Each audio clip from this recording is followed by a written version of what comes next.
Hello there, everyone, and welcome to This is a Revolution, your weekly Rev Pro podcast. Back after a week's a bit hiatus. I'm George, and this is Dave. How you doing, my friend? I'm alright, mate. How was your week in Venice? Oh, mate, my time away in Italy was amazing. I think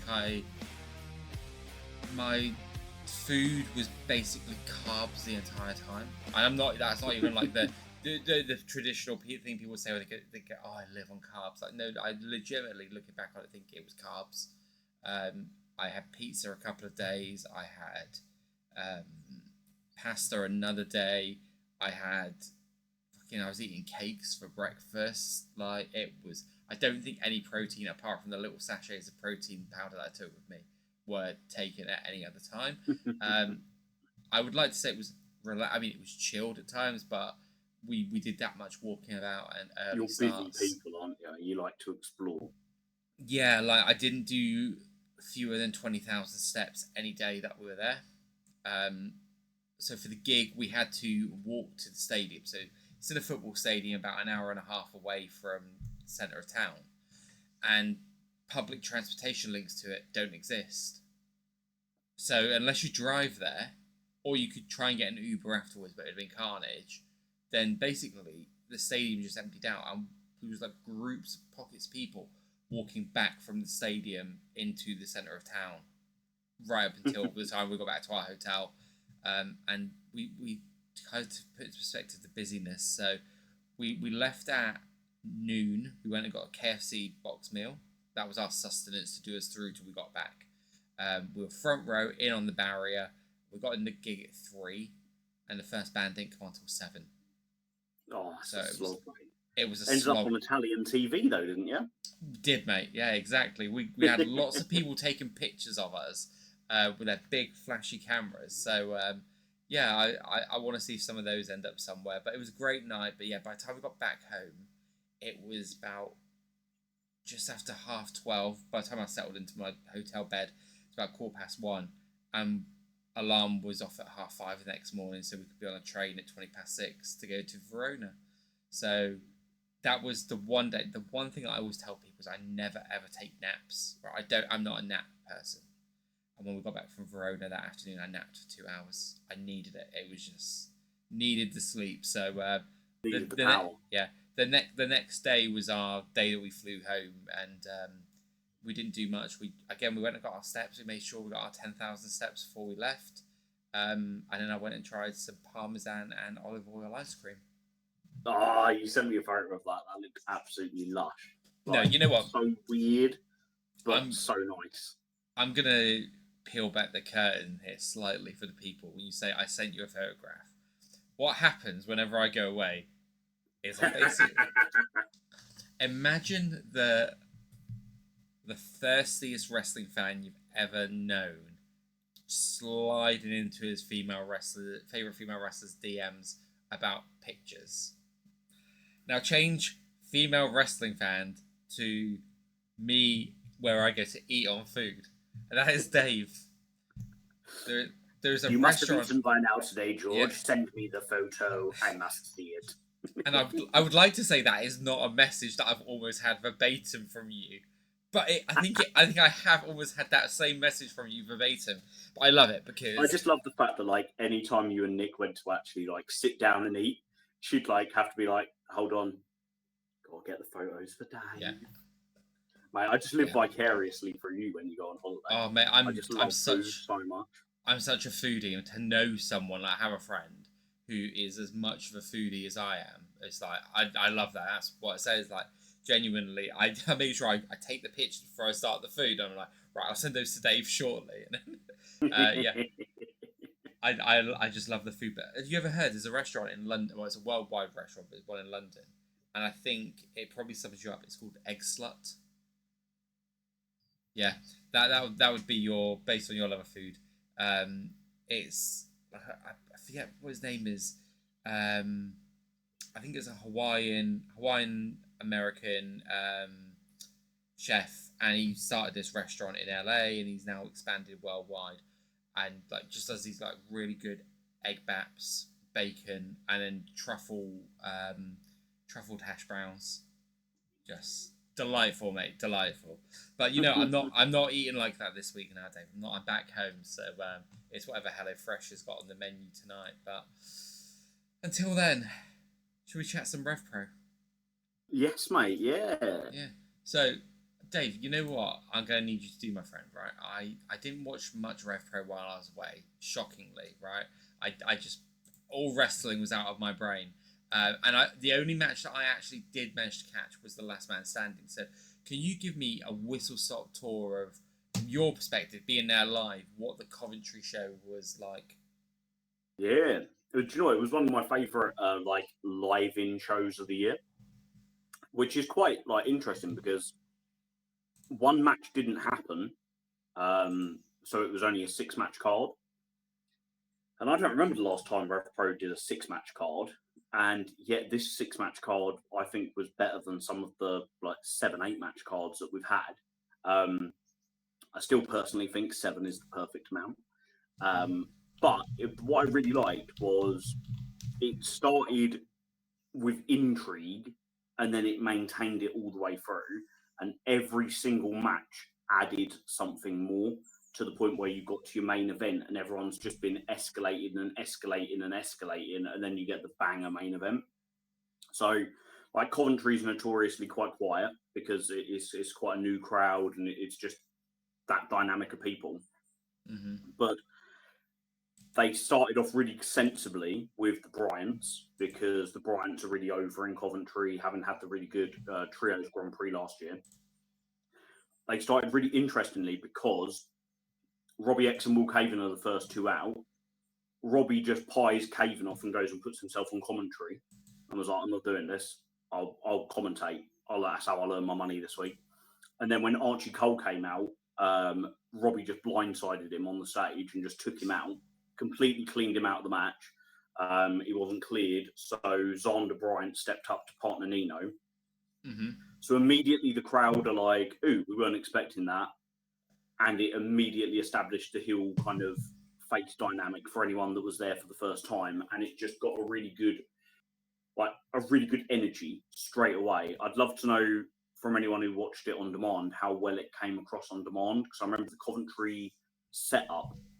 When I've said shows have been louder in Coventry, you've said they still sound quiet on demand. So it'd be interesting to see if this picked it up enough, if the mics were angled the right way, or if the crowd were just that bit loud enough for it to carry. Then you got TK Cooper versus Leland Bryan, which again had a really clear dynamic to it and was a really good showcase for Leland. He did really, really well for such a young lad, and TK just... It kind of introduced TK to the episode of RevPro for the week because his night weren't over there. And then it went into Leon versus JJ, which was the main event of the first half and the match of the night in that first half quite comfortably, as you'd expect, given the 2 previous matches, the dynamics, the experience of the people involved. And then you put JJ and Leon in together, that should be match of the night. Strong first half that absolutely flew by. The reason it was only 3 matches is Josh James and Shah never got to happen. So when Josh came out, you could tell he was super pumped for the match, big match for him, big storyline for him. Climbed up onto the second rope, gave his big sort of heavy artillery kind of pump, and then jumped, rather than climbing down, jumped off the second rope and turned to face the middle of the ring. And as he did, you just saw him lift his leg up as if to be like, ow, that didn't land right. And it's one of those ones where I've seen it happen a few times. I remember Robbie X doing it and you're like, oh shit, is that? I think it was him in a match in a main event in the 229 with Oku. He jumped off the rope, landed, twisted, and you're like, is this match not going to happen? Robbie was able to, obviously it wasn't as bad. There's also a hell of a lot of the weight difference between Robbie landing on the mat at that angle and Josh landing. But Josh literally, he went over, he spoke to the ref, and as Charles making his entrance, he just sat down, and that was it. It was just like, no, this match can't happen. So that's obviously a real shame and like a big disappointment, mainly on behalf of the fact that the Josh Shah storyline is going to have to be nipped in the bud, and it's a setback for Josh, who's had a tough couple of years, like for different reasons, and it felt like this was going to be like the making of him, but he'll come back stronger, and Andy will have something lined up for him when he comes back, I'm sure. So like trust in that process. But when you take that disappointment aside, that first half was just a really, really well put together like undercard. And if the second half was the first half repeated, you'd go away being like, yeah, that was a pretty mid show, right? But it's the fact that everything ramped up. So the next match after the break was Chuck Mambo versus Trent Seven, which was at that point now the match of the night. So that was better than Leon versus JJ. Like it was definitely. I said it was the best Chuck Mambo singles match I'd ever seen, and then I actually properly looked on Cage Match and realised I've only ever seen 3. So I've seen like Chuck live 30 odd times.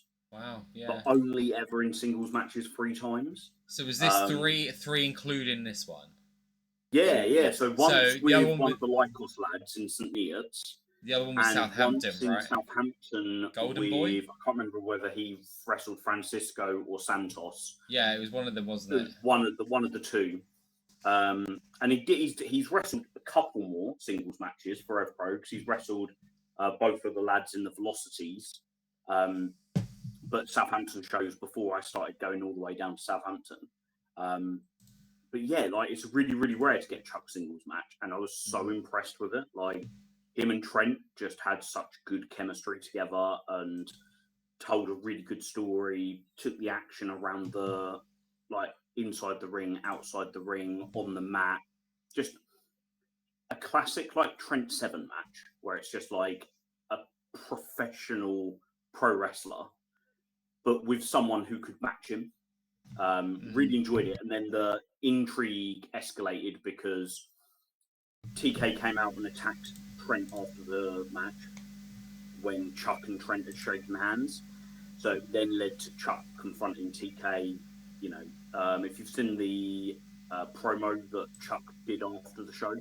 So basically he was like, I know you're going to ask me about TK, so fuck it, let's just go and talk to TK. And took the cameraman to go and find TK and confront him.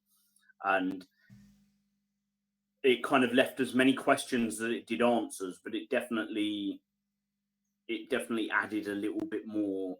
Just where's this going? Does Chuck have TK's back still? Can he? He said he didn't like how TK had won matches whilst he was away, but he could live with it.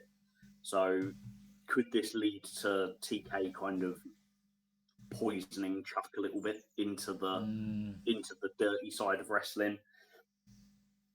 Really intriguing. Then you got the high stakes Emerson Jane versus Safire match, which was again at that point the match of the night. So took it up again.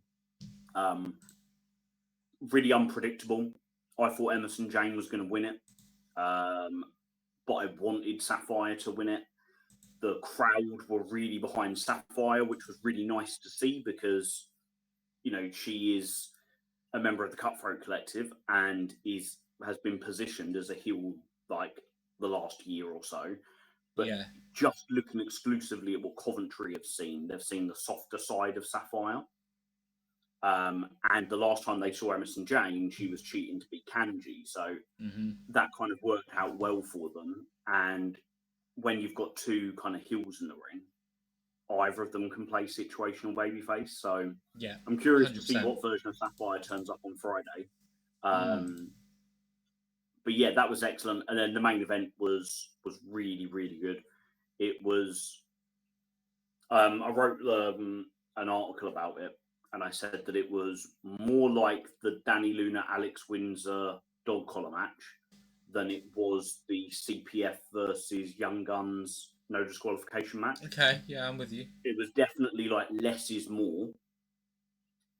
limited number of weapons used, limited number of like big dangerous kind of moments, but those moments like lived really deeply in the HMV arena, HMV Empire. It's not that big, and like will definitely stick with me a lot longer. Like I've already started. I struggle to remember everything that CPF and Young Guns did in their no DQ match because there was so much. But I still remember everything about the dog collar match, and I think I'll remember everything about the last man standing match. And something I really loved was the most dangerous weapon they used was Jay Joshua's German suplex. Yeah, like that's like that. That really, I think it absolutely made Jay like he could get in in a parallel universe where we don't already have a Revolution Rumble winner. If he was now lined up for a title shot, nobody would be able to argue with it and be like they've jumped the shark with him or they've pushed him too quickly or you know he doesn't have the record to line it up because it was like a Brock Lesnar match, that match. And I mean that in like the best Brock Lesnar matches. Yeah. And Zazaya got his ass handed to him. Like it was dominant. Mm-hmm. I was watching it at first thinking like Zazaya's going to win this. Like they might be pushing Jay a little bit too hard here. Like if this is going to be Zazaya comes back and overcomes adversity and gets over Jay. And the longer it went on, you were like, shit, if they're gonna have Zazaya win this match, I think they've gone too far now. And then when Jay won it, you were like, oh, okay. I just was so convinced Zazaya was winning this. And that's really enjoyed it. Top 10 matches of the year so far. It dived straight into. Nice. Really, really good show, mate. Like, a really neat and tidy 2-hour episode of Ref Pro. Nice. Had both my girls with me. They absolutely they really enjoyed it. Loads of families there in Coventry. Yeah, you see that one. Like the 2-hour little kind of 2 hours is like a perfect episode. Mm-hmm. I always think of Rev Pro as being episodic. It's like a perfect episode of Rev Pro when they go to Coventry. Yeah, I get exactly what you're saying, and I did manage to catch the main event. That was the one that I did watch because I felt like that was a match that I've been clamoring for so long that I had to at least watch that one. Everything you said there, rang true. I thought they did really well with the usage of the environment. I loved it. There wasn't, unless they weren't, it wasn't picked on mics. But I loved that there was no fans screaming the whole "We want tables." You know, when it just descends into that madness, they actually got to tell the story, and that was evident of the story about brutality and all of that, and literally just trying to keep that man down. This wasn't going for the big high spot move moments. Not that there's anything wrong with that in wrestling as well, I'll add, but this felt like it just had that bit more real resentment.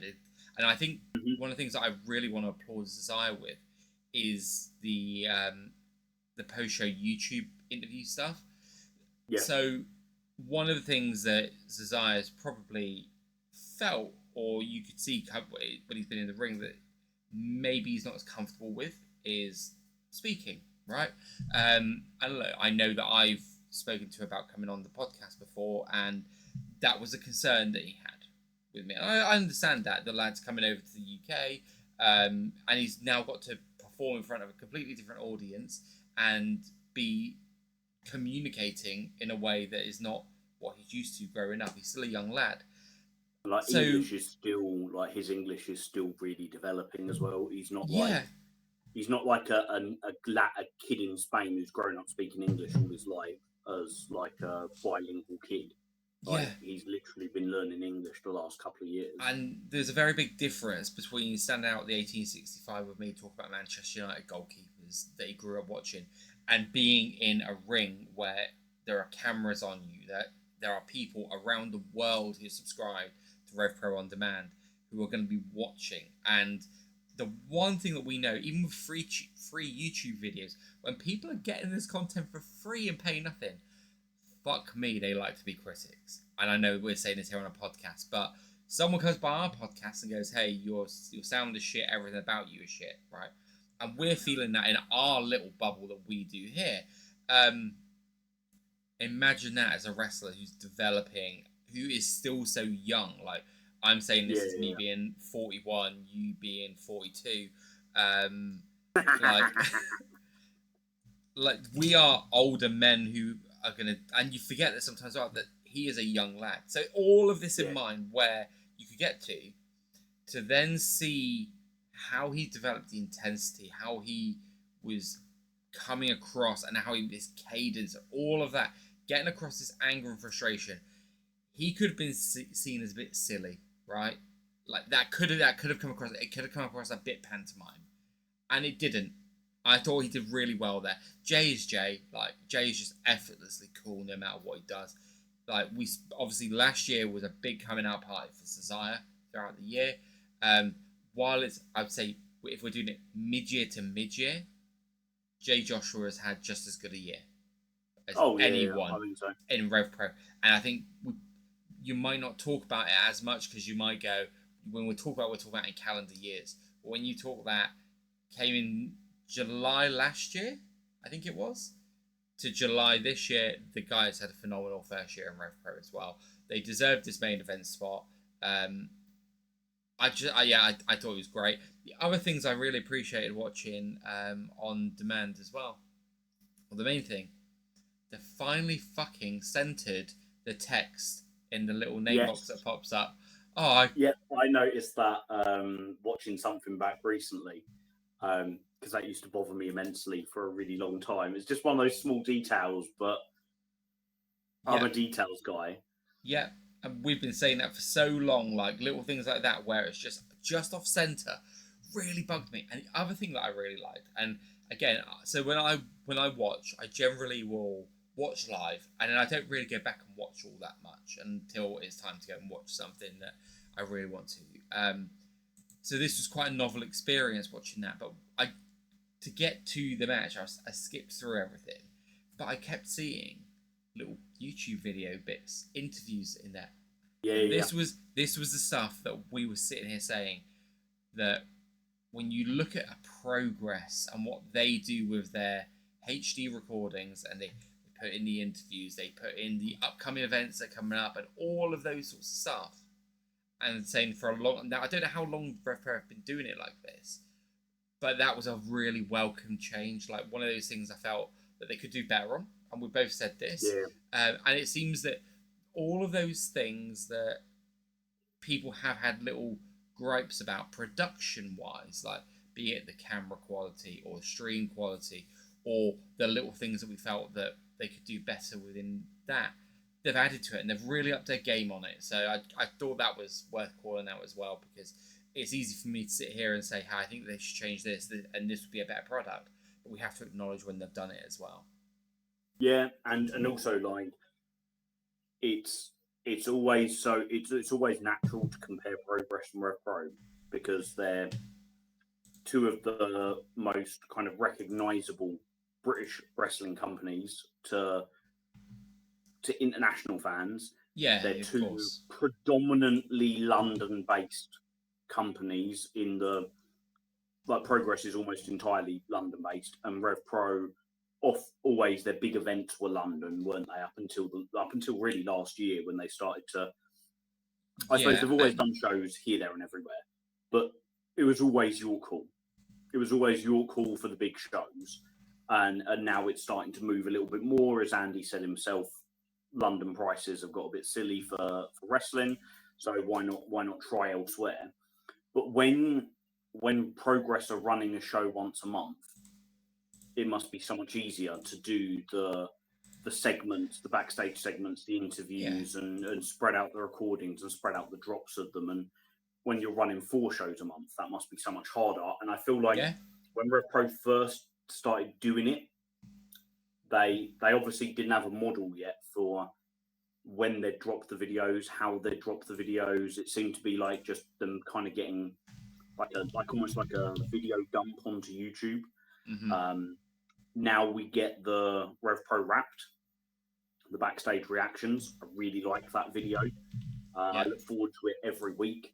And what I really liked, I don't know if you saw, but they tweeted last night like a video playlist for fans for I Summer saw the Sizzle. tweet, but I haven't looked at it yet. Yeah, so I had a little nose, and you've got like all of the, you haven't got every backstage reaction video, but you've got all the prominent ones that are relevant to Summer Sizzler, plus the hype videos.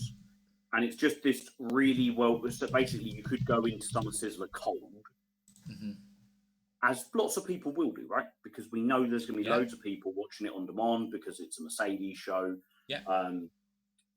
But they can have a little look, and you can see, okay, well, Safire beat Kanji and she beat Emerson Jane. Both those matches are on there for you to see. Plus, you've got the first RKJ and Oku matching at Global Wars. So the first one of recent.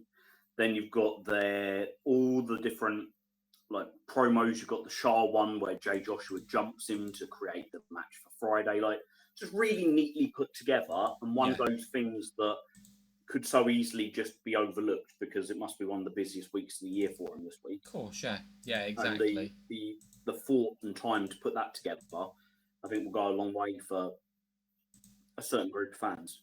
I agree, and I think this is the stuff as well that will, like we said, will separate and we'll put them on a level that people will go, okay, right, I can get this from Rev Pro. This is standard to expect now. And like you said, they do a lot of shows, so you're right that it is a lot of work. And when you put into the perspective of 3 to 4 shows a month versus 1 show a month, yeah, there definitely is room there where progress maybe would have it easier in that sense. But it's cool to see Rev Pro recognising the importance of these things within the broadcast as well. And I think that, like you said, goes a long way with a group of people. Speaking of going a long way, Wolverhampton is calling this Friday. I will not be going the long way to Wolverhampton. And where is your show you're going to? Sorry? Where is the show you're going to? London. Which venue? The O2. Ah. Yeah. It's going to be fun. It's going to be fun. Judas Priest, right? Yeah, and look, that shows the strength of this card that I'm going, oh, God, I'm not going to be there. And I'm going to see something really cool. Like, I'm going to have a great night out. I'm still like, I'm really gutted I'm not going to be here. And also, like, you booked a gig for a Friday night. When was the last time Rev Pro did a Friday night show? Yeah. It was a random Cardiff show in 2022, 23. I started 23, I think. I won't lie, mate. I book concerts now. When I book concerts and stuff, I look at the date of the week it's on, and I will try and book something that is not a Saturday or Sunday, if I can help it out. Because what if it gets booked at the same time as Rev Pro? Like, genuinely, that is a thing that I do now because I will get FOMO. And I am getting FOMO from this because there are on here at least 1, 2, 3. There's 3 matches that I think will like just be amazing spectacles from people that are flying in. You got another couple of matches where there'll be very good matches. You've got fucking True and Lacey going against Los Tranquilos de Japón. You've got tag league matches in there. You've got Jay Joshua and Shah Samuels, TK and Trent. Like, this is going to be a really great card. And again, I know people will go, but how much was it for front row, right? Because this is a thing that people love to shout at the minute. And look, I get it, right? You want to have great level wrestling, and you want it to be affordable. There was a lot of affordability in that venue outside of, and I would say this about Rev Pro shows, outside of the very premium first few rows, there is affordability all over the shop. Oh, mate. Like £25 I paid for my ticket for Friday. That's ridiculous. Like, £25. Yeah. You can't... I don't know what... Well, I do know, because I've been nosy. I want to go to Raw. I want to go to the Birmingham WWE Raw. 2 weeks ago, the cheapest ticket to sit in the back row at the very, very top, the worst possible ticket, 300 quid. It's gone down. It went down to about 200. Now it's down to 170. My plan is to literally wait until the day of the show and buy a ticket that morning and see what I can get it for. But like, you don't have to do that shit with RevPro, and it's something that I love and I really value because I hate the whole concept of dynamic pricing. I think it's so unethical. And I really love Andy's philosophy that you make your entry-level ticket something that everybody can afford. Yeah. And then you charge a premium for, the top seats. Yeah. So, yeah, there are loads. I mean, front row sold out. So, that people are happy. Well, whether they're happy or not, they've been prepared to pay that premium to sit in the front row. But you're sitting in the front row, like the very front row, to see some of the top wrestlers in the world. Like, there should be a premium for that. I don't think the price is that expensive for Mercedes Mone, no, it's not. Naito, Beast Mortos, GYV, who have been on WWE and AEW television. Like, Yeah, like your I think it was 120. Might have been does that ring a bell? 120. I think around that. Yeah, I think it was around the same amount as. No, it was definitely cheaper than high stakes. Yeah, it was about that. Yeah, like that's still peanuts compared to the front row of other big shows. Yeah, but I don't need to be front row. But that's not something that means as much to me as it does other people. And therefore, my £25 ticket is a lovely bargain. But also, like, with all of these venues, it's not like there's a bad seat in the house. No. It's not like when going to watch AEW at Wembley and you're like, I'm so far away, I actually can't see anything. Like, you're literally talking about, the worst possible position is a premium spot in a bigger venue. And it's what Andy Crawden's always said, isn't it? That RevPro are too big to be considered a small company, too small to be considered a big company. Yeah. And it's, they're that kind of, which makes a perfect sweet spot for a lot of fans that want the intimacy of independent wrestling, but they want the quality product and the stars that you get from that bigger thing. Yeah. So Dave, what I'm going to do, mate, is I'm going to take you through the card. I want to hear your thoughts. I'll give my thoughts. We're going to pick some winners of these matches. So, Sons of Southampton versus CPF in a Block B tag match. This is one of the more difficult ones for me to call, if I'm honest, because we're seeing the Sons of Southampton obviously start and finding their feet with each other, and we were chatting just briefly before this that we obviously there's two ways that we expect this to go, right? And it's either a superstar tag team run where you've got these two guys who are an odd couple who are finding a way to being an odd couple to being a great tag team, or something is going to happen that sees them implode, right? And it's knowing where we think this could go. I'm going to say here I can see the Sons of Southampton winning. I think they need that big win. I think a win over CPF on a big show does that for them. I think it depends on, like, if I was booking it, if I want Sons of Southampton to win their block, I'd have them lose this match. Yeah. So they kind of grow into the tournament and kind of they put big pressure on the last match. Yeah. And I'd have the last match against Mills and Joshua and have them upset Mills and Joshua.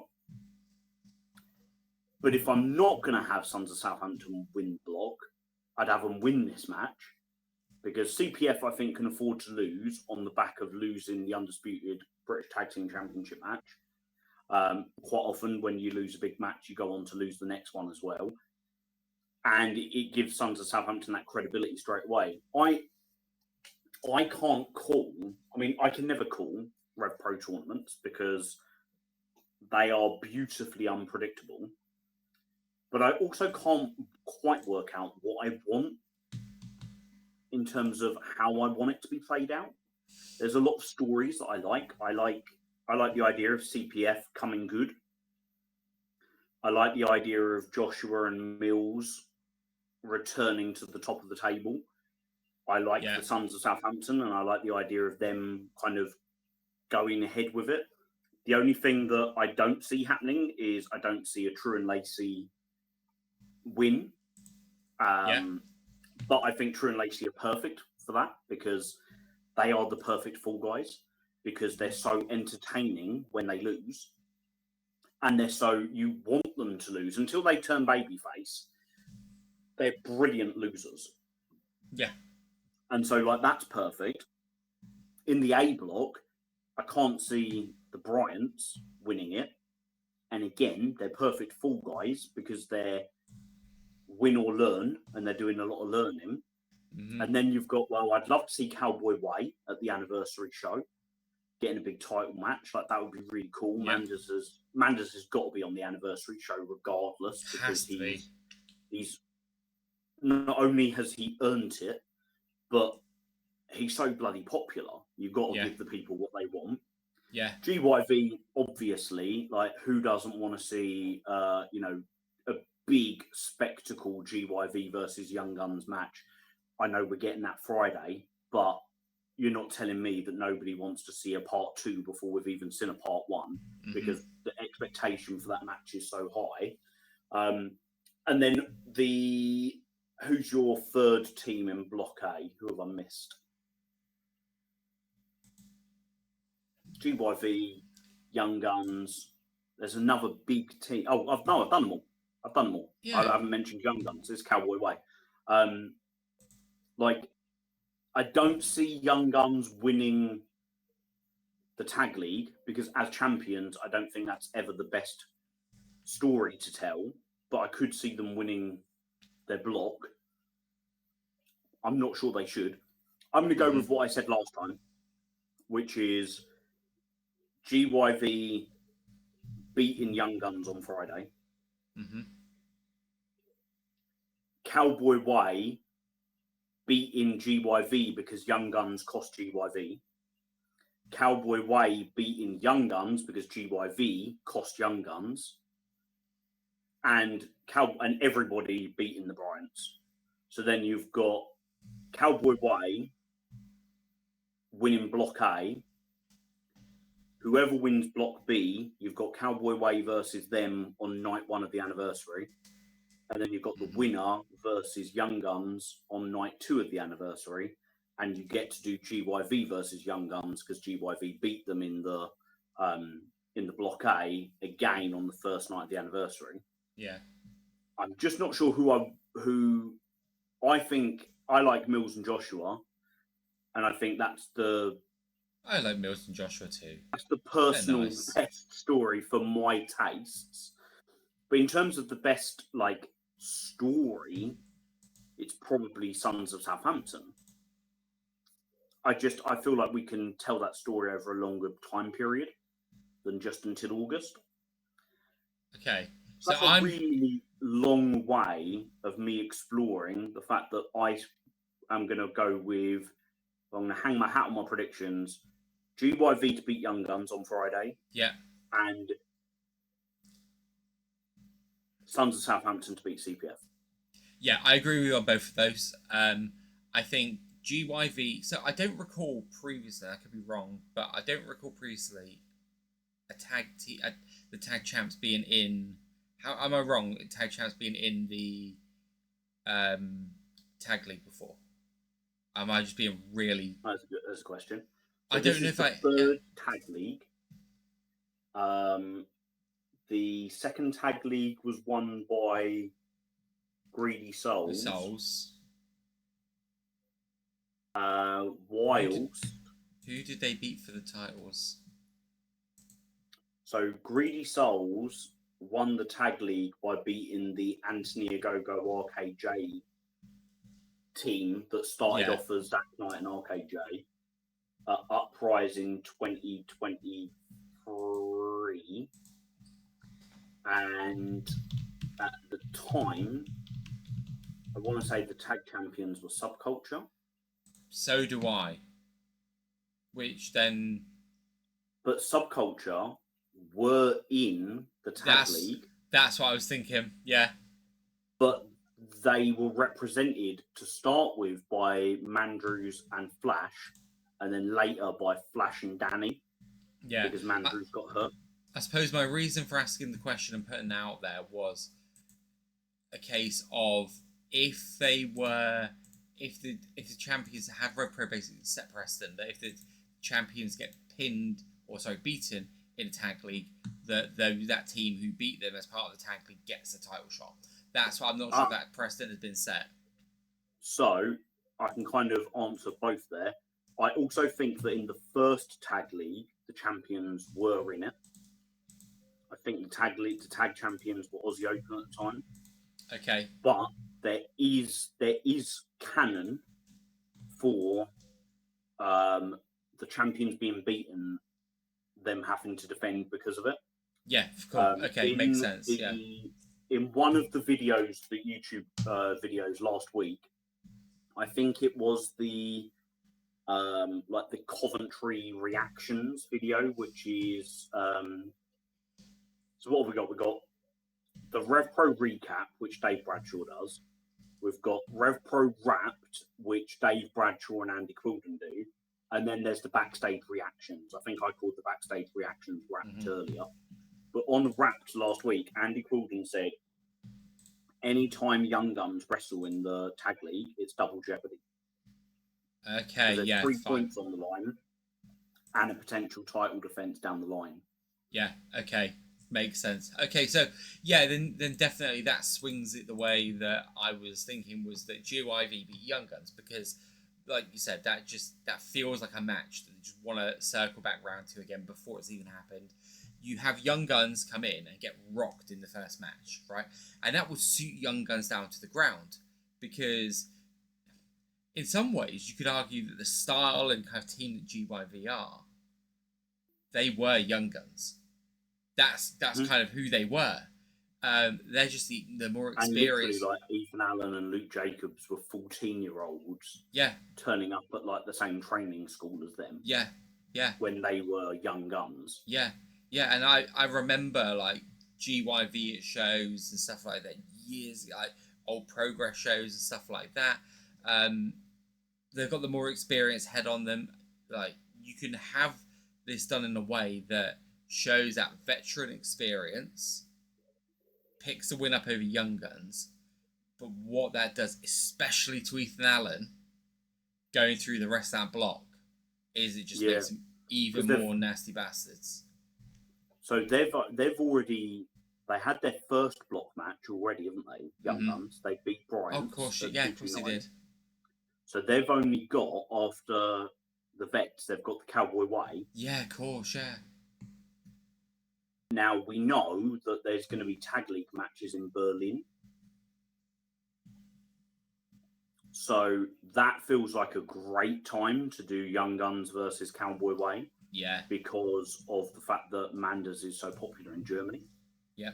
I don't know where the land lies between WXW and GWF and what kind of relationship they have as to whether or not that's possible. But I mean, it could be anywhere, couldn't it? It could literally be anywhere that match occurs. I know Manders is the next couple of weeks. He's here, there, and everywhere in America and Japan, and then after that, he's in the UK. So it's going to be an August show, not a July show. But yeah, that will be. They're all going to be August shows now. Shit, we're so close to the end of the month, aren't we?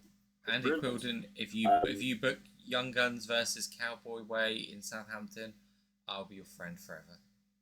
Yeah, I was going to say you'd love that, mate. There'd be a lot of people down there that I think would love that. Something I'm particularly looking forward to when it's the first time I'm ever seeing a tag team match. The matches that get me most excited are when I have an equal amount of excitement for all the different pairings. Mm-hmm. So, Zach Gibson and Luke Jacobs in the ring together just sounds fucking physical as anything, doesn't it? Mm-hmm. Then Luke Jacobs bullying James Drake, which is such a weird thing to say because James Drake is not a man who can be bullied, but Luke Jacobs can. And then Ethan and James Drake, who are of a similar stature, and then Ethan and Zach, and Ethan being the piss and vinegar bastard, absolutely appalled at the fact that Zach is like big man in him, and tossing him about, like it's probably the match on the card that stylistically I'm most excited for. Like, I'm really, really up for Mone versus Safire as a first time ever match, and to see what they can do together. But if you were going to say, pick a match now that you are just going to be like sitting there purring away at ringside for, it's GYV versus Young Guns. Yeah, those two matches you've just said are my top two that I'm most excited for, and this tag match is the one for me. And Sons of Southampton and CPF is just such a free hit for the first half of the show. Yeah. Because it's like you're easing everybody in, but you're easing them in with CPF, who were really popular in Wolves last time, and this really, really well-crafted story between JJ and Francisco, which the Rev Pro kind of like loyal fans, they're fully invested in, they've seen every beat of it. And for the newcomers to Rev Pro, Francisco and JJ will do such a good job of getting the story over in the ring. Yeah. Plus, like a little minutes pre-match clip, you've got the story over perfectly. Yeah. I'm almost tempted to say they should open with CPF versus Francisco and JJ. I think and that's they the normally perfect open opener. with a singles match. But with 3 tag matches on an 8-match card, I think it would be a really good opener. I think that's the perfect match to open. I really do. In terms of things like stature on the card, the story being easy to grasp at the beginning, the popularity of CPF, popularity of JJ Gale. David Francisco has his fans too, as much as he has his detractors now. It's a good start. I think Francisco will get the loudest reactions of those 4 people. Whether it be everyone cheering for him or booing him, though. It's his thing, right? He doesn't care what reaction he gets. That's what I mean, reaction, and it works. Because if they're cheering him, he will play up to it. And if they're booing him, he will lean into it. Yeah. So I think we've... respect for the guy. He's so bloody good. We've gone Sons of Southampton and GYV, both of us there on those 2 matches. Cool, okay. Robbie X versus the Beast Mortos. Like, a match that I didn't know we needed, but hey. Yeah, mate. Like, what a fun one this is. It definitely feels like when life gives you lemons, you can make lemonade or you can make lemon souffle out of it. And this feels like it was going to be Robbie X versus Archie Cole. That's where the story felt like it was going. And then Archie getting written out with Coventry suggests that he's legitimately hurting. So bring in the Beast Mortos. Yeah. That's kind of my assumption. In terms, like, I don't know who wins it. I don't know who wins it at all because I don't know, like, the politics of it. Does the Beast Mortos Beast Mortos win because he's on television and he's AEW and you want to keep that relationship positive by having those guys go over? Probably. Does Robbie losing hurt him? No, it's never hurt Robbie to lose matches. It's like bulletproof when it comes to that. and he puts people over all the time. Yeah. I don't really care, if I'm honest, who wins this match, which for me is not something I normally say. But I just know it's going to be absolutely banging. Like, it's going to be...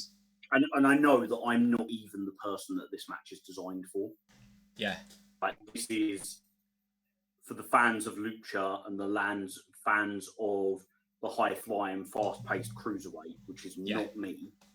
I like it. I do. Don't get me wrong. But it's not my favourite style. But I'm going to love it. Yeah. So if I'm going to love it, there's going to be other people wetting themselves there watching it. In which case, like, does it really matter who wins? Because we'll all win just by getting to see it. Yeah, I think this is going to be a fantastic match. I think we've spoken a lot about even someone like Robbie, who's so multifaceted of what he does and sometimes taken that for granted. The Beast Mortos is also someone like that. It's very multifaceted. People are waking up and seeing, hey, this is what he's got about him. I think these two are going to mesh really well. Yeah, the politics side of it is an interesting thing. I could see Beast Mortos winning, and look, what you said there about Archie makes sense as to how we potentially got I might be here. completely wrong. It just to have him beat Robbie in the 229 and then be booked against him in Coventry. Yeah, it seems strange that you wouldn't then like Robbie's not going to be on the Summer Sizzler card. Yeah, like, exactly. Not him off. No, exactly. Case, why have him doing this stuff with Archie and losing to not pay it off here? Could we see Archie cost Robbie the match? Is there a way that we can do it if we've done a written out injury because, hey, we've got this opportunity to put on this big match? Because that's the other option we've got here is Rev Pro could have been presented with, hey, we've got the Beast Mortos available, right? Right. And you're thinking that maybe Archie's not her, it's storyline her. Could they do a storyline her to allow this match to happen? Because, hey, if you've got someone, no disrespect to Archie whatsoever, but if you've got the Beast Mortos available to use, this is a really great match to use him in. So I could see a scenario with that, maybe they've gone that route. Maybe it's somewhere in the middle. Maybe there's a bit of a niggle there. Right out of that show, then you have the Beast Mortos available, and you have Archie do something to cost Robbie as well. Yeah. But that'd be really interesting because I also haven't seen anything online. Archie's not the most online person anyway. Yeah. But I've not seen anything online about his injury. No. I must admit, like, I'm trying to reduce how much time I spend on, like, social media other than, like, being a creator for social media. I'm trying to reduce my consumption of it. So I don't look at stories as much as I used to. So maybe he's posted stories about it that I've missed. But I've not seen a post, an Instagram post from him, and he's not on TikTok, Twitter. I've just found Twitter. Follows 20 people and 39 followers. Yeah, it strikes me very much of a young wrestler who started one and then was like, "Fuck it, I'm not doing this." Yeah, done like a share on a couple of things, but yeah, like you said, it's got just like let it die a death in the corner. Yeah, exactly. It's probably what a lot of people are doing with Blue Sky right now. Yeah, I know I am. Right, okay. You know what? There, I'm gonna go a bit rogue here. I'm gonna say a Robbie X win. Okay, I'm gonna go with Mortos. You go with Robbie X. There's flip a coin for that one, isn't it? Really. We'll see if there's any other match that we have more stronger opinions that disagree on. It feels like that is the banger match. These cards always have the banger match, don't they? And this feels like the banger match. And like you said, I'd love to see where it goes on because, I mean, that could open. But I feel like Mortos is probably one that you want to save. So it would be a perfect fourth match if there's going to be an interval. Yeah. But so many other matches, like that could be Young Guns versus GYV in that slot. I think it's a card that's so stacked, it's really, really hard to call where you put matches in. do you know what? Right, I think if you have an interval, then open up the second half of this, right? If you don't have an interval and you definitely run, gets people hot than it straight off the bat. If Did you we have run, an interval at Epic Encounter? I can't remember, mate. I think we might have done, but also RevPro can be really inconsistent with this as well, depending on factors like start times and all of that sort of stuff playing into it. Like, like Epic Encounter started late, didn't it? Because there was a tech problem on the stage. And I also remember. And I remember speaking to people afterwards and then being like, everything was literally good to go. Yeah. And then something didn't work that wasn't Rev Pros, that was the venue. Yeah, it was venue, yeah. And it's like, well, it worked when we tested it earlier. Why is it not working now? Yeah. And it's like, there's literally the unpredictable. Like, you just can't plan for that. High stakes but last year. What you can do is you learn by using the same venue over and over and over again. Exactly. Not to trust their equipment and bring everything of your own. Yeah. So yeah, I always like an interval. I don't like shows that don't have an interval. No, I agree with you. I prefer an interval, and I think if we have an interval here, I also I hate the idea of a show being cut short because we have to stick to a strict deadline, and we're going to keep the interval, but we're going to shave 10 minutes off the main event. That would piss me off more. Yeah, I think, you know what, I think an interval should happen. I think that just is conducive to the best for everyone, including the fans. If we don't have an interval, though, I think where this to me would sit best on an 8-match card is either match number 3 or match number 6. Those ones where funny, since you said going after the interval, I've kind of picked it as I think it works best as the 5th match regardless. Yeah. I think something like that, straight after the interval to get the crowd hot again, or at the halfway point, which would be around match 5, when some people might be starting to just flag a little bit, get these boys out doing insane stuff. Yeah, that was my thinking behind it as well. Okay, so we disagree on that. One that I imagine we're probably going to agree on. TK Cooper versus Trent Seven.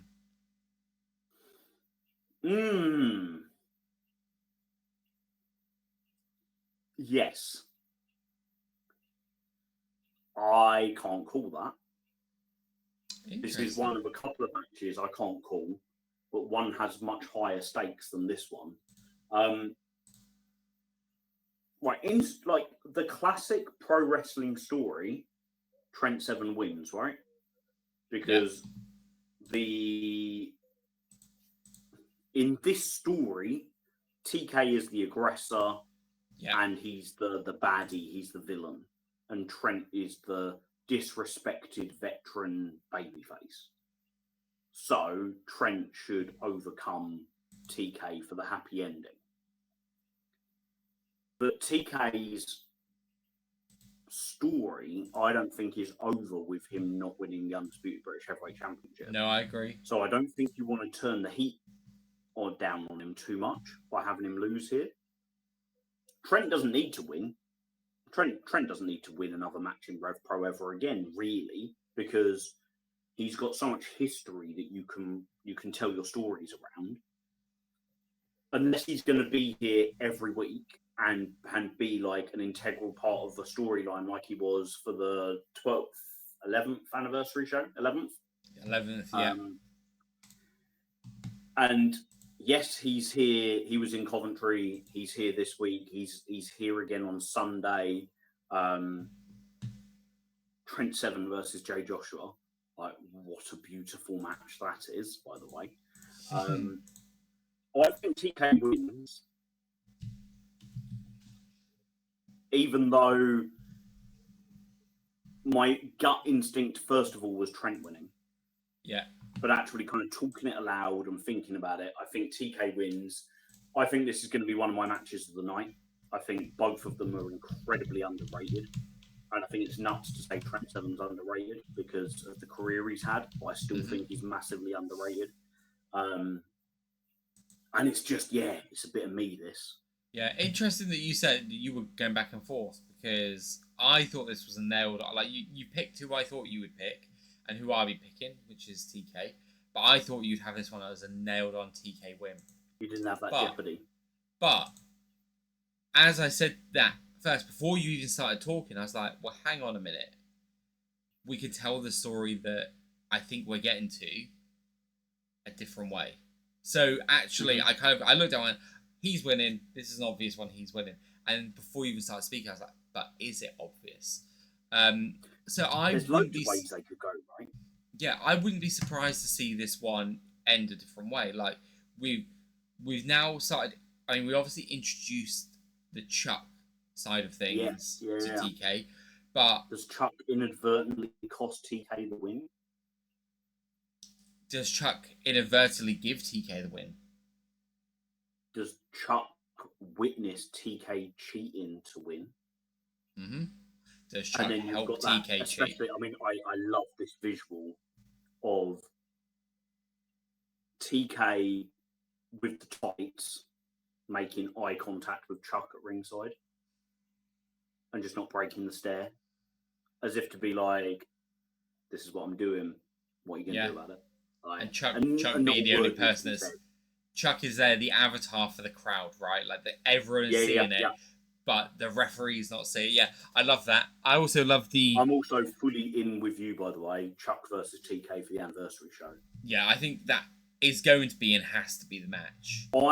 I'll be honest. I hate saying this.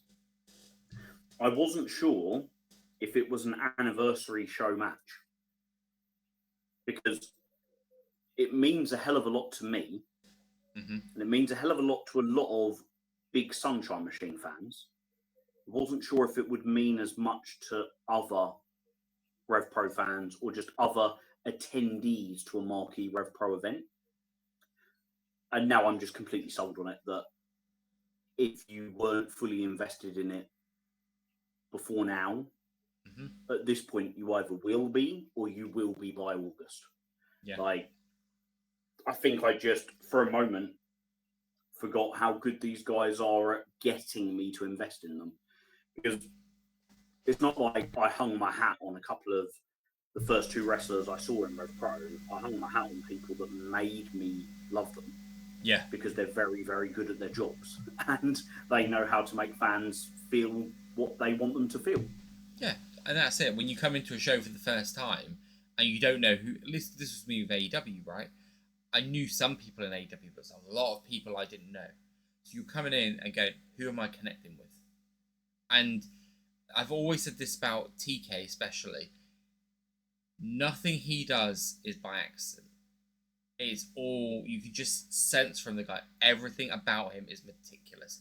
Whether that's his social media usage, whether that's the gear he's going to wear to the ring, whether that's going to be the music that he has, whether that's the fact that, why is he still coming out to Sunshine Machine music? Because that's going to eventually pay off in itself as well. Like, all of this stuff, everything is there. I said to you at anniversary last year that I didn't want to see them win. It was last year, win the titles. I didn't want that to happen because I didn't see that as the interesting route. What we are getting now is what I saw as the interesting route, and I want to see that play. I want that. I think that's an anniversary match. We're effectively getting our cake and we're getting to eat it, right? Because I got what I wanted of the big Sunshine Machine moment, which will still go down as one of my all-time favourite wrestling moments for how I felt when TK turned his back on Chuck, and then how I felt when they lifted the belts. Yeah. Like, I literally stopped being a 38-year-old man and started just being a little 12-year-old boy again, just jumping around and, it's still real to me, damn it. And you're getting what you wanted then, now, big picture, LCST, eh? Yeah. Right. Jay Joshua versus Sean Samuels. I think, for me, I love seeing Jay get a big singles match like this. Like, I love that. There isn't any jeopardy in this one for me. As well as Jay has been, and this is where being the traditional smarky wrestling fan, of just knowing how things are when you're building to a big show, they could do something that completely surprises me. You know, if they do, well done, RevPro. But outside that, there is no jeopardy. Would that make you any more invested in Shaw versus Goku or Shaw versus RKJ at the anniversary? No, it wouldn't. In fact, it'd probably do the opposite, because... And that's what I feel this match needs to be. Yeah. It needs to be a reminder of just how good Shaw is. Yeah, absolutely. And I feel... clean victory. Yeah. I feel that's Jay where... the guy to do that over? See, I'm not 100% sure because of how big a win he had last week. Yeah. Yeah, that's... Do you undo a little bit of that by him losing here? I kind of have that feeling as well. Then at the same time, sorry, I was really struggling to find someone for Shaw to beat here. And so literally I put 10 matches that could complete the Summer Sizzler card out. And one of them was Shaw versus insert name here. And then just reeled off a load of names like Big Damo. You know, like just Rampage Brown. Like literally I was plucking out names from Shaw's history or big men on the scene at the moment. Yeah. I was even looking at people like Ahura, yeah. or like Elia Bloom as like just big guys, heavyweights that Shaw could beat. But it needs to be a big win for Shaw. I worry what it might do to Jay's momentum, but I'm going to trust the process. I just hope Cesaro doesn't cost Jay. Oh, although I'm tempted to say he will. I don't think Cesaro and Jay is done. It should be. Yeah. But it depends what else they've got for Cesaro for the anniversary show. Are they going to tell a new story with Cesaro for the anniversary? Or is that why this went down, the last man standing went down in Coventry, because there's going to be something else for the anniversary? I think if Cesaro comes out and costs Jay the match, that tells us everything. If he doesn't, and he sells the fact that he's still dead from last week, even though it's like 10, 11, 12 days later, that will suggest it's completely done. I don't think Shaw benefits, though, if Cesaro interferes. No, so... Unless Shaw is winning at the anniversary show. And it's to really shock everybody because he struggles to beat Jay Joshua.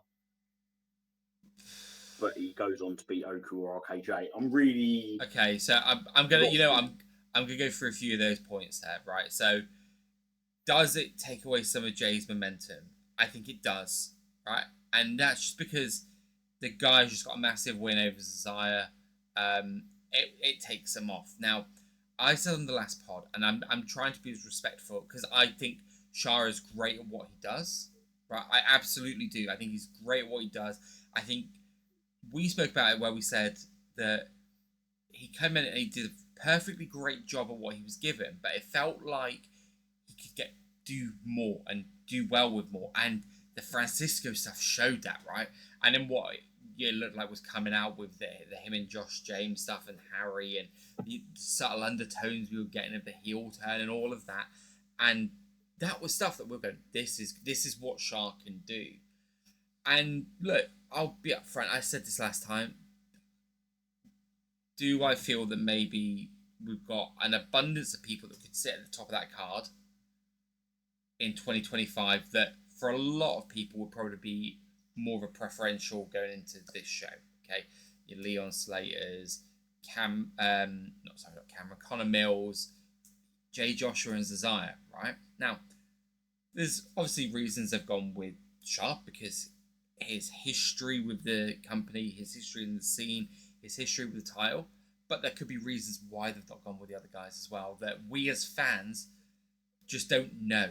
And that's obviously something that as a booker, Andy Quilden's got to deal with. So he's got to make the best card out of the pieces he's got. but he also needs to remember what pieces he's got now and what pieces he's going to still have down the line. And that's what I wonder. It's felt to me, and this is why I think Shah goes over, it's felt to me that with the last couple of shows, that the goal, and look, this is what you do, right? You make your guy going in challenging for the belt.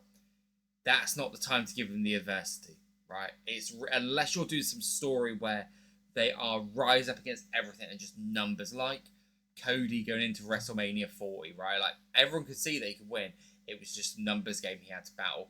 The stuff recent with Hangman Page and AEW. Unless you're going that kind of route, I think what they're doing here is they're going, these are the top guys in Rev Pro. And he's beating them all, right? It's that transferring of heat for going, we need that boost to get up to the next level. And I think this would have come sooner had things with, obviously there's been things with Josh's injury before, which clearly had slowed down their timeline of when they were trying to get to things. And I think that played a part in it. I think we would have seen this sooner. But does that then impact the ability to get there quick? So now it's like, quick, we need to do this. We need to put him in a tag match with Zazaya as like transfer that heat.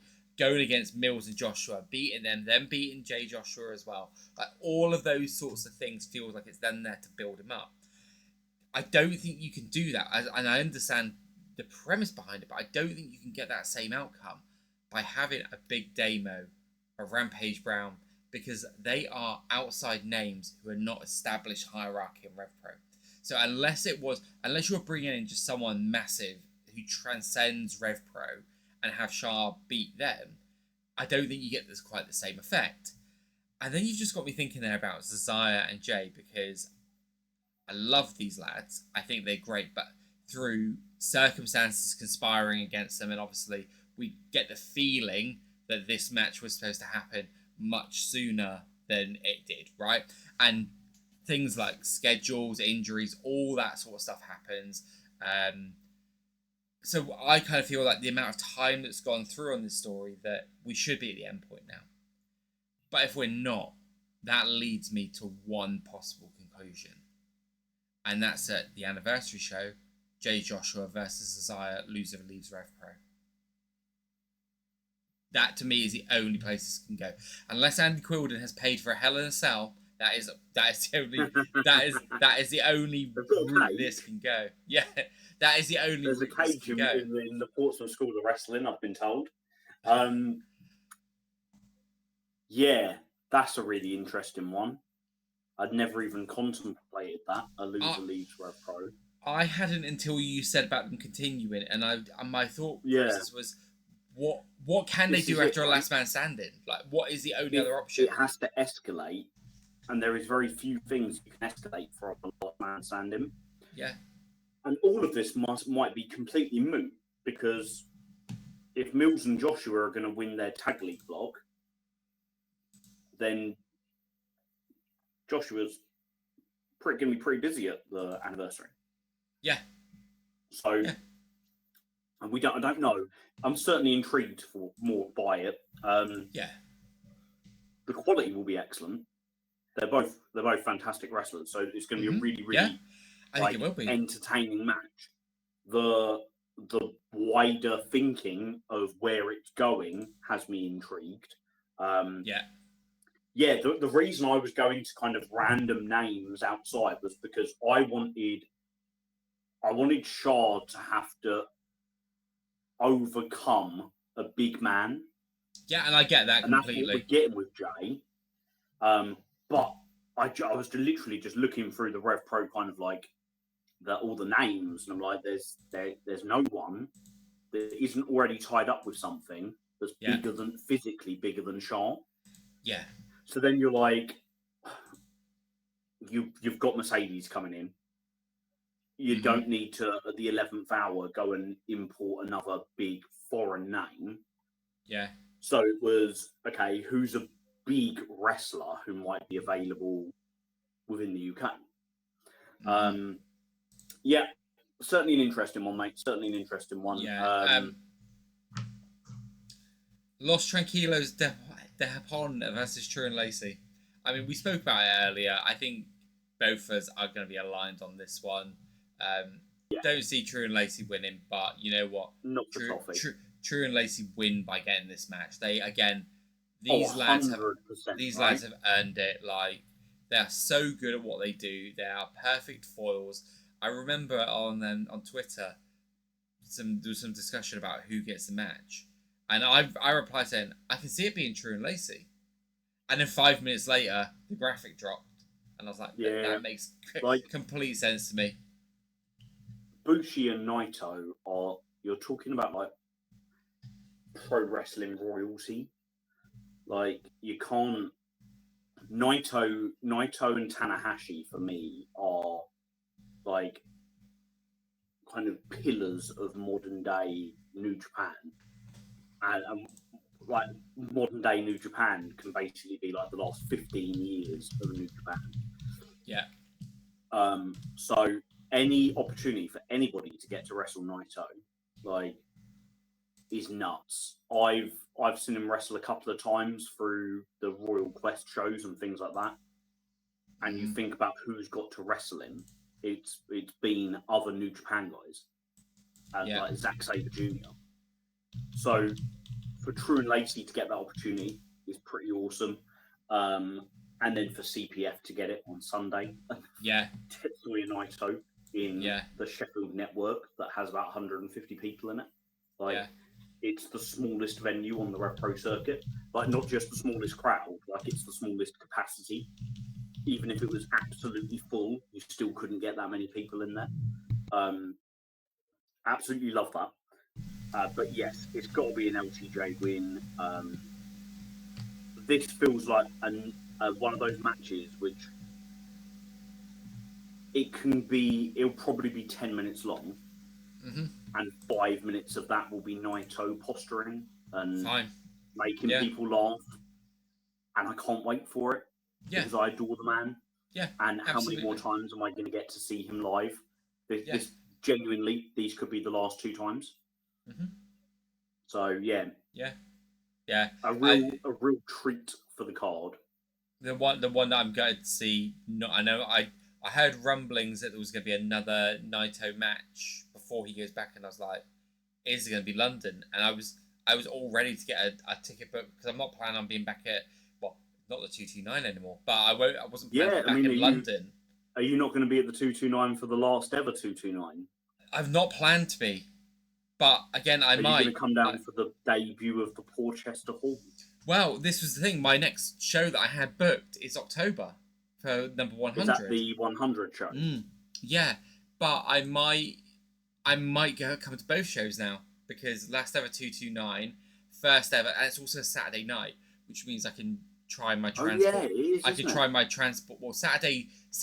I don't know Saturday night necessarily, but Saturday. It's Saturday, isn't it? Yes, you've got massive complications with transport for Porchester. It definitely makes it a longer and more difficult journey for me. Yeah, which is slightly annoying. I think I have to deal with my ridiculous overthinking and anxiety about where will I park my car. Can I park my car in London on a Saturday? Is this allowed? My thing that I found was that basically I have to get off the thing at Paddington and then walk for 20 minutes to the next part of mine before, because I've explained to you, I basically get vertigo now if I go up or down the escalators, and it was fine when I only had to go up the escalators. I used to be okay with that, but now no, both times. So I have to rely on platforms where I can walk down the stairs. So I've been finding a lot of these platforms go, this is 130 steps up or down. Are you sure you want to do this? And I go, gonna have to, mate. But yeah, so that's why it adds up now. But that's just where I need Andy Quilden to be more on time with his finish times going forward. It won't stop me coming to London. I'll still come. But being on a Saturday, hopefully, especially if it's Saturday daytime, it'll allow me to try those transport links a bit easier. But I'll most likely. Venue, doesn't it? It does look like a nice venue, yeah, and I love a nice wrestling venue. It's one of the things that everything I like. Southampton, I know people go, is it? But like, you've got like a nice exposed brickwork on the wall. It's like a gig venue. It's like a really weird venue. The 229 is dirty and grimy in the best possible way. Yeah, and also just to add to it, I think next February I'm going to be going to see Fozzy there. So there's another another wrestling link for nice. the 1865. But yeah, I was like, oh, why? And I was like, why couldn't Southampton have this? We don't get these big names like this. And then I was like, remember Easter Monday last year? I can't complain. Yeah. Like we got that. Yeah. This weekend feels like that Sunday is like the night after WrestleMania. Yeah. And last year Easter felt like the night after WrestleMania. Yeah. Southampton got Mike DeVecchio and Igor Blong and Josh Alexander. GYV. And this year it's Sheffield that gets like all the names and and fair play to them. And a bit of unpredictability as well. Yeah. Right. Final 2 matches on the card so we can wrap this up. Michael Oku versus RKJ. How are we feeling here? Very conflicted. Okay. Very, very conflicted because I'm split. Okay. On one side, we get a huge shock with RKJ winning here and then him retiring Shah Samuels in a real heat spot at the anniversary show. That feels very plausible. On the other hand, you could have Oku win here and then Oku heel turn retires Shah Samuels at the anniversary show. You could have RKJ win here and then lose to Shah Samuels at the anniversary show. I'm not quite sure what Oku winning here and then losing to Shah looks like. But I do think there is enough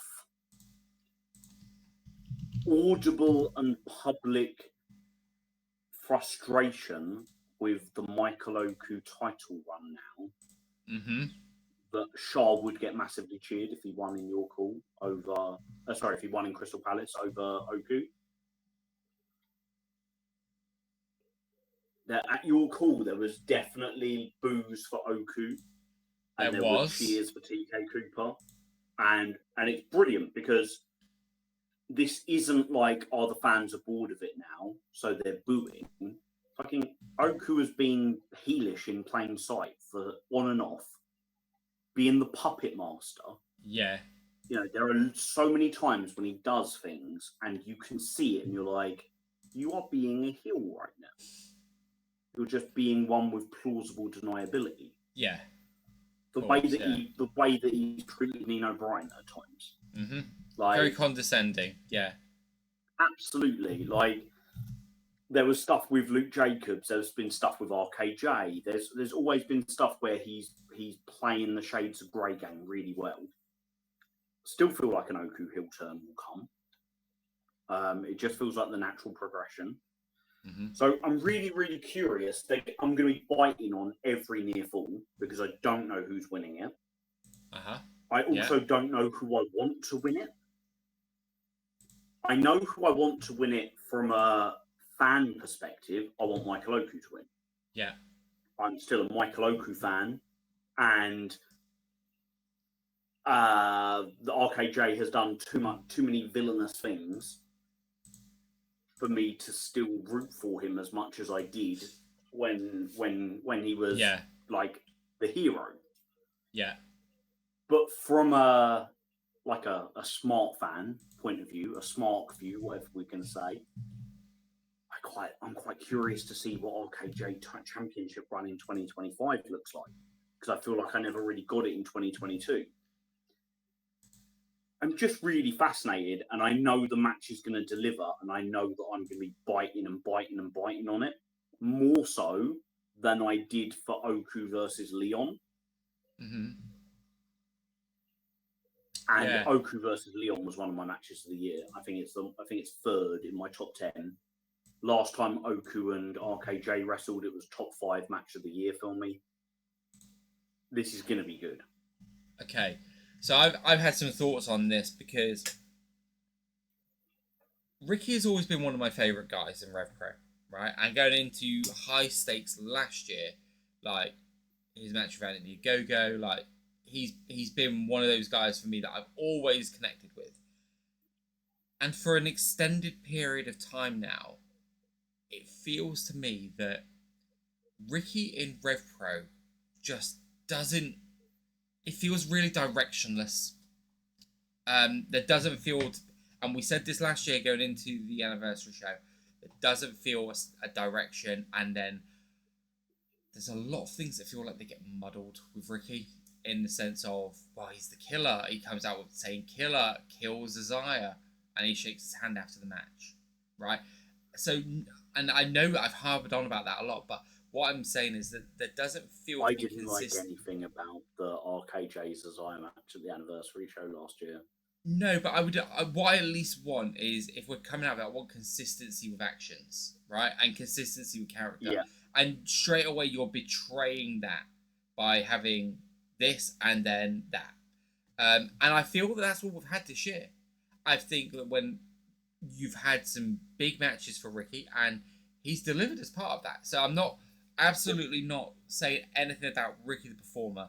I think, like I said, I think Ricky the Performer still gets a bit of a bad rap for some reasons that, hey, look, okay, that's your view.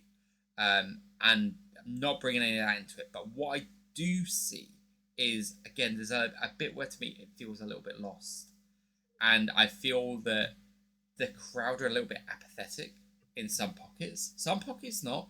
But I don't think this is the Ricky of 18 months ago, which had the crowd in the palm of his hands. I think sometimes in ring, I don't know, it doesn't grab me the way he did before. He does when he's against people like Oku. And I'm not saying at all, I'm not even suggesting at all that that's because of Michael Oku. Like, it takes two to tango. You can't get the great matches like they do just one side. You just can't. But sometimes those other matches just don't grab anyone, and they used to. So I don't know what the answer is here. Then you've got. I think for me with Ricky, Mm-hmm.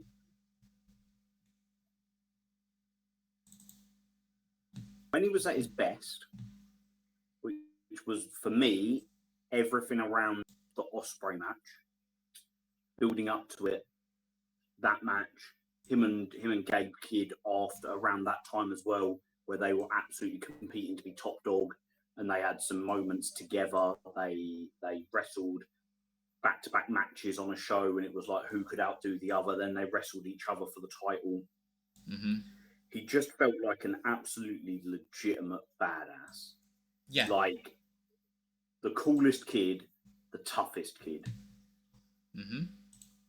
I don't think the move set that he chooses to use always helps him. No, I would agree. The styles clash, the muscle buster.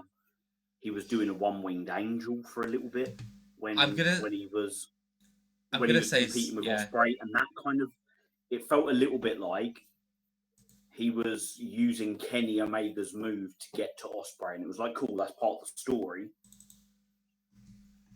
Yeah, but it's kind of the cosplay side of it. I kind of liken it to when someone creates a wrestler on the WWE 2K games, and they just do, and that's where all the finishes. Criticism, like the presentation at the anniversary show last year, felt a bit like Create a Wrestler. The mask that he was sometimes wearing back in like 2022, early 23, it feels like lots of different ideas rather than one clear idea. Yeah, agreed. But now it feels like he's on the right path. Yeah. For me, I think the way you need to get the thing they need to do to get Ricky back on track is decide, is he going to be a heel or a face, and then pull the trigger on it. So if Ricky Knight Jr. is going to be a heel in Rev Pro, have him do something horrific. Mm-hmm. Have him do something that everybody sees that no one can cheer for him afterwards. I'm talking about like him beating the shite out of the mirror. Yeah. Do you know what I mean? Something like that. Mm-hmm. Or him, if you don't want to go down the male on female violence and that, you know, bring in other debates, have him bloody up Oku so badly. Or if you want to, have him do it to someone that's even more loved than Oku.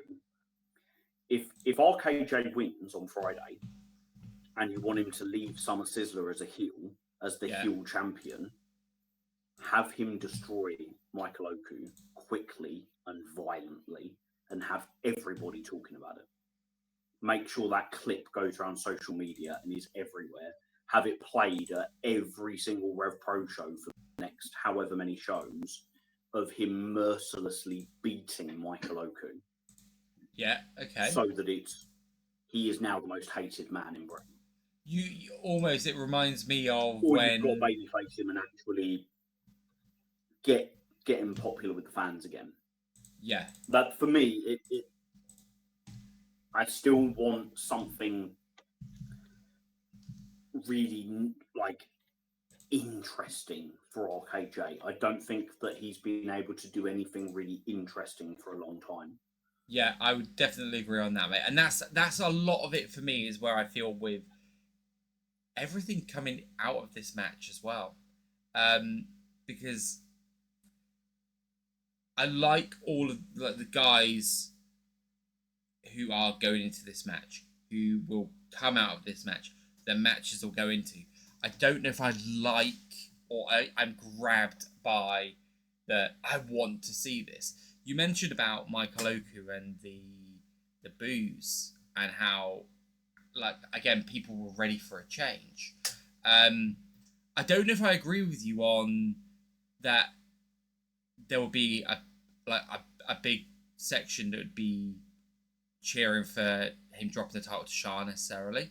I don't think I agree with that. I think you would have a section, but I don't know if people would go, that's not necessarily the change we want. So I think if they are going down that route, I think they really need to do the work, and I think the sit downs with Michael and Shah, Dave Bradshaw, Andy Cole, those sort of stuff will play a real big part in getting us there. I think even if Oku just changed to heel, I think that would massively freshen things up, and I think that is could do also a double turn with Oku and RKJ. They could, within the confines simply of the match. They could. Oku comes out like he always does. RKJ comes out like he always does. But within that 25 minutes, by the time they leave, everyone is cheering for RKJ and no one's cheering for Oku. They could absolutely do that. Definitely. And we saw it without them necessarily really trying with the Leon match. Yep. And this kind of I also go back to the Luke Jacobs Michael Oku match when Jacobs won at the anniversary last year. Yeah. And that match was really masterfully put together in the way that there was a moment in the match where Oku turned. And from that moment on, the crowd wanted Luke Jacobs to win. Yeah. But Oku never turned. He just turned within the match. Yeah. The it other was thing... so subtle and it was so beautiful. But I'm talking about like a proper Austin Bret Hart turn. Yeah, no, I get you. And I think that could happen. I think it could, because they've shown that they can do it on a smaller scale. Because I believe that reaction they got at the end of the Leon match, I think they were going for. I really think they were going for it. And now is the time to be overt with it. The other thing, I don't know why the thought has entered my brain that I don't think that I'm being upfront. I've said this. I don't think Shah versus either Michael or Ricky is strong enough to main event either night of the biggest show of the year. I just don't. And look, if it does, and it is, I'll be the first person to say I was wrong. And I want nothing more than good big moments for these guys. But I don't think it's a match that you're going to sell tickets on. I don't. I think this is a middle of the show or upper middle of the show match, maybe even a semi-main event. So I don't think it necessarily has. You'd think the undisputed British Heavyweight Championship, at least post-pandemic, always headlines. Yeah. Unless Mercedes Mone is wrestling. Which is also where I'm kind of going now. I think that will happen. However, I've also had the thought, do we get Michael Oku versus Leon Slater on night 2? Is that the match? Because they're if you watch the videos, they are hammering the point home a lot about him going for the title. And I don't know if that's just done to hark back to what they were saying about Michael Oku and having all of his collect his Infinity Stones of all of his challengers, or whether or not it's just a case of actually we're going to circle back to this. That could be the other match, because what does Michael Oku do on night 2 if that's night 1? Yeah, it's also something that I'm really up for the 2-night anniversary, because it begs those kind of questions. Yeah, this isn't going to be WrestleMania. This isn't going to be 2 nights with 14 matches where nobody wrestles twice. I can't imagine it's going to be that. At least I imagine most people are going to wrestle both nights, because that's the model they did for the 10th anniversary. That was 2 shows. Agreed. Yeah. That's good for financial sense. Yeah. And because you get to tell these really interesting 2-night stories. Yeah. But at the same time, you want to sell tickets, so you want to be able to tell people what they're getting. You don't want, this happened on night 1, so on night 2 we're going to get this match. And you only find out on night 1 because people aren't then going to be able to buy tickets for night 2. Yeah. It's a bit of a booker's dilemma, isn't it? But, I mean, here's the other thing, mate. From a fan's perspective, really fascinating. Here's the other thing. The match is Michael Oku versus Shah Samuels. Or the match is Shah Samuels versus Ricky Knight Jr. That is the match. But maybe on Friday, after the match against Safire Reed, which we'll discuss in a moment, Mercedes Mone announces that she's going to be at the anniversary show. Maybe that's... Mate, it's... I was dead set against it, because from a Tony Khan perspective, why would you let Mercedes wrestle?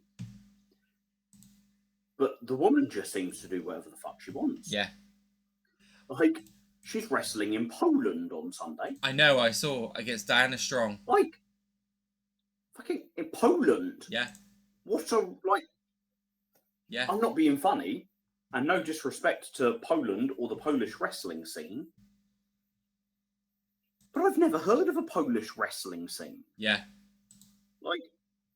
Even if she was going to wrestle in France or Germany on Sunday, I'd be like, wow, fucking hell, Mercedes Mone is going to wrestle in Germany. But Poland, yeah. But at least it would be like, well, yeah, Germany, WXW, GWF, name some names.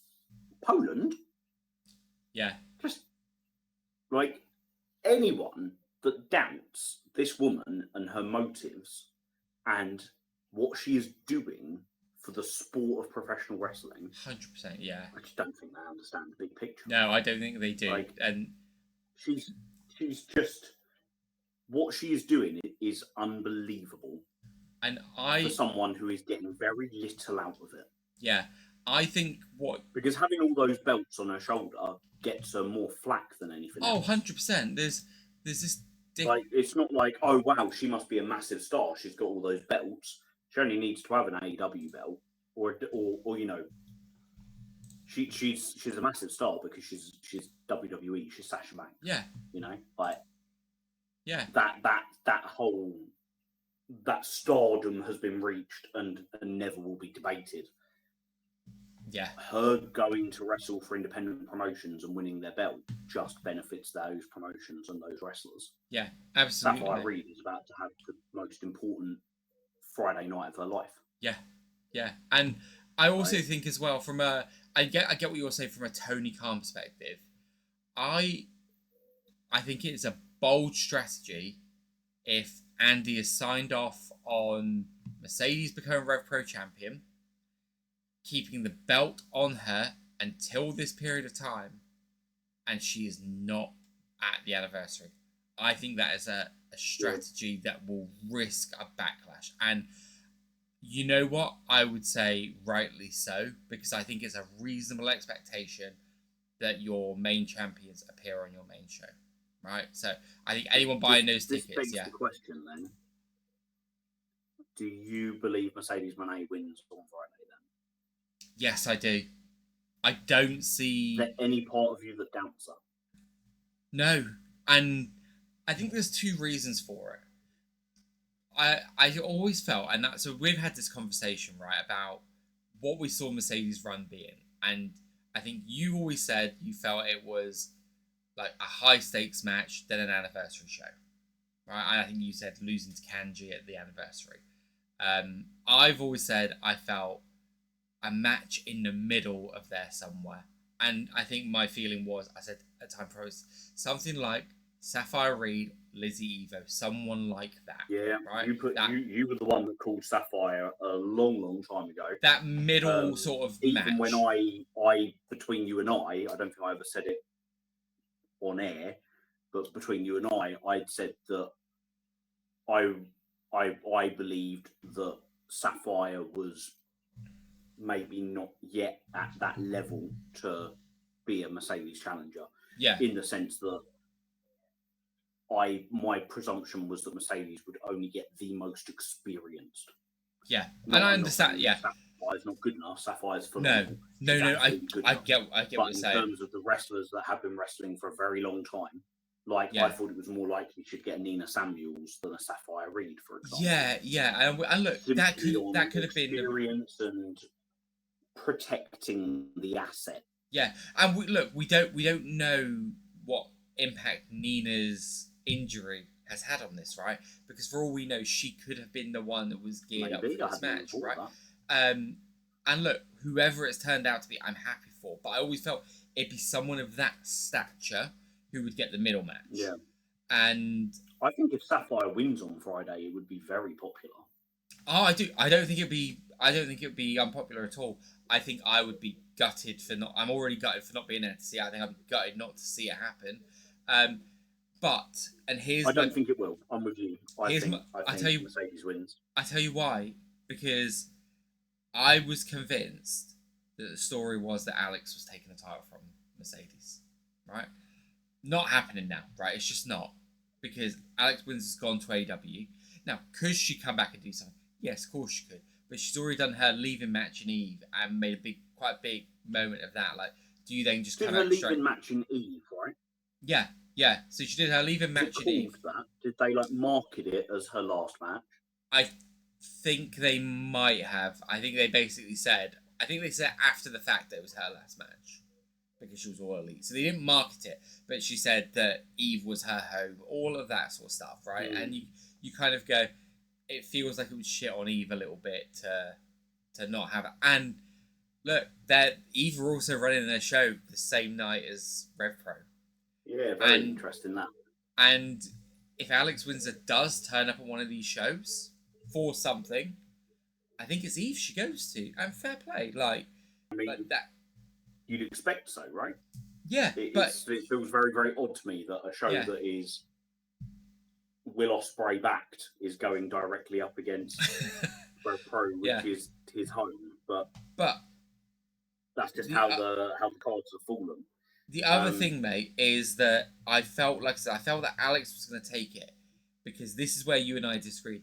You felt the belt was going on to Kanji from Mercedes via probably a three-way match. Yeah. And I was like, nope, it's going to go to Alex because that makes the most sense in terms of from an AEW relationships. Alex will eventually be an AEW was kind of my reasoning So you'd have her beat Mercedes going in, right? Well, that's already happened now. And my thought was that at Uprising, Kanji takes the belt from Alex. Well, Alex isn't there anymore. I think Kanji has to be the one that takes the title from Mercedes. I think the story we're telling, the belt has to get to Kanji from Mercedes, and the only person who made sense from a history perspective in the middle to do that was Alex. Yeah. She's not there anymore. No one in, like, the only person slightly who feels like they could is Danny Luna. And I just do not believe we're getting Danny Luna versus Mercedes due to AEW, TNA. Yeah, I think so. So, yeah, I don't think... I still think it's going to be Kanji. But I also think you keep the belt on Mercedes for as long as possible. Because actually, I think what she's proving is she delivers. Yeah, she does. So she was here in April. She's back again in July. Maybe we get to see her again in October. Mm-hmm. Maybe we get to see her again in January next year. Maybe we get to see her in April again next year. Like, that's every 3 months. And there will be people that say, well, you should be seeing your champion more than every 3 months. But we didn't see Will Ospreay more than once every 3 months in 2022, and I didn't see anyone complaining about it. Yeah. What I will add... The difference to... maybe is there's a mid-card belt in the men's, and there's not a mid-card belt in the women's, so they were still saying for the women to fight, to fight over. And I'm not putting forward the idea of another belt in Rev Pro. I don't think it will happen, and I don't think it should happen. But I just feel like Mercedes is money, and therefore you kind of ride this train for as long as you possibly can. Yeah. And when it's time to pull the trigger, that's when Kanji heats back up. Yeah, so I agree with everything you said there. What I think as well, though, at the moment is I think I'm with you on the keep it on Mercedes for as long as you can, and then eventually have Kanji be the one to win. I don't feel like there is a women's mid-card in Rev Pro at the minute. And we've gone from this scenario where the women's division feels like it's really fleshed out, and we were starting to see multiple stories, multiple matches. We had, like, the one I'll keep saying would be Mercedes Blaze got on a little side quest with Millie, right? We had a lot of it up until High Stakes. Then after that, it's really pared back. Now, you've had things like Alex leave, right? That has been the thing. I know one or two people have picked up some injuries. But it has pretty much felt like it is just one, like, kind of storyline almost. Like, there doesn't feel that all the different people that we were seeing in matches before are back and around and doing things. And the women's division doesn't feel as vibrant to me as it did even maybe 4 months ago. And so it worked really well. And I think that, and I mean, it was literally a 2-week tournament, so let's not get carried away. But there was 6 strong women included, all of whom felt fully established in Rev Pro. Yeah. Emerson Jane being the least established. Yeah. But she was current. Yes, so that worked out really nicely. I think my point... I mean, I would like to see a bit more just little feuds, rivalries going on. And I think that's... have nothing to do with the championship. That's my point, Joshua and Zazaya rivalry. Yeah. And the forming of the Sons of Southampton and everything that happened with Shaw and Josh James. That could be happening between Safire Reed and Millie McKenzie. It could be happening between Kanji and Chantel Jordan. And there are names like Chantel and Millie. I'd love to see them more regularly in Rev Pro. I rate them so highly. Yeah. I also understand that there are only so many spots. Yeah. And at the moment, there are a lot of people competing for those spots. Mm-hmm. I'm hoping it's one of those things that will just... It's going to be like a wave. And at the moment, maybe we're coming to the bottom of a wave, but it's going to come back up again. Yeah. The tag league is going to be quite dominant, I'd imagine, for the Yeah. next however many weeks. But one thing the Tag League does do is it ties up quite a lot of your male talent. Mm-hmm. Because potentially on one show, you could have Francisco and JJ in a match, whilst against Mills and Joshua, whilst on another match, you've got Young Guns versus Cowboy Way. Yeah. And there in 2 matches, you've got JJ Gale, David Francisco, Luke Jacobs, Ethan Allen, Jay Joshua, and Connor Mills. Mm-hmm. So you've still got 6 matches to accommodate your Oku and your Zazaya and your Leon Slater. But there's also plenty there to be like, okay, well, on that one, maybe we get 2 or 3 women's matches. And none of those matches are just, here's a good quality women's match. They can all be leading somewhere. Agreed. I think this, though, is just a fantastic show of faith in Safire. Like, the girl has earned it. Like, she really has. Like, from the first, like I said this to you, the first time I saw her, she was basically being Alex Windsor's lackey in Portsmouth against Maya Matthews. She worked her way up in record time to get that match against Danny Luna at High Stakes last year, and feels like between then and now, it feels like she's wrestled for another 10 years. I didn't know who she was when I got told that she was going to be in the Battle Royal at the 11th anniversary show. Yeah.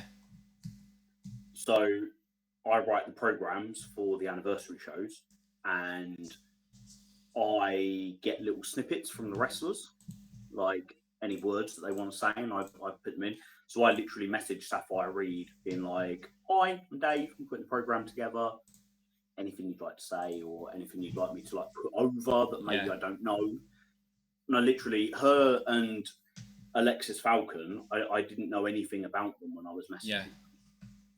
And you think, like, in the couple of years since then, we've seen Alexis Falcon a couple of times in Rev Pro. Really like her. Would love to see more of her. I know she's had her setbacks injury-wise, but I'd love to see more of her.